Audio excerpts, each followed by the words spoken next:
The White House rolled out the red carpet for South Korea's president yesterday for a state visit marking 70 years of the two countries' alliance. Among the key agreements unveiled was the so-called Washington Declaration, a deterrence plan aimed at countering North Korea's nuclear threat.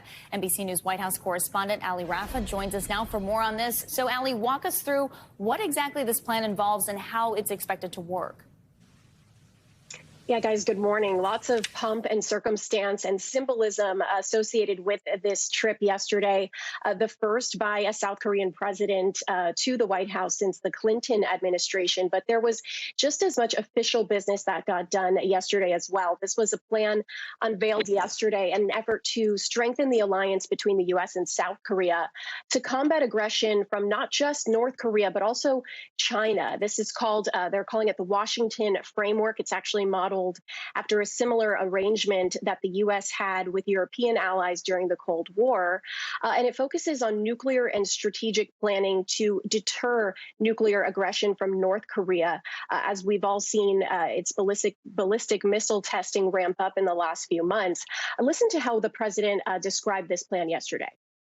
A nuclear attack by North Korea against the United States or its allies or partisans our partners is unacceptable and will result in the end of whatever regime were to take such an action. The bottom line here is there's even closer cooperation, closer consultation, and we're not going to be stationing nuclear weapons on the peninsula, but we will have ports visits of nuclear submarines.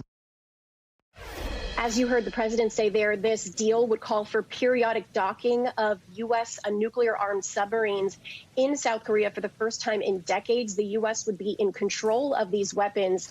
And this is all essentially to minimize the need for South Korea to re-up the nuclear program that it ended nearly 50 years ago. This also creates a stronger alliance between South Korea and the U.S.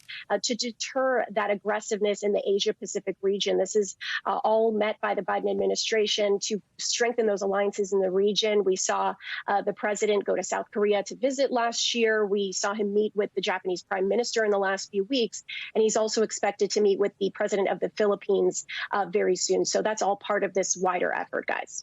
And Allie, there was a special moment at last night's dinner that saw the South Korean president grab the microphone for a brief sing-along. Can you tell us more about that? Yes, this was a great moment. President Yoon saying that American Pie was his favorite song. So he was challenged by the president to go ahead and sing that song. I want you to take a bit of a listen to this moment from last night. A long, long time ago.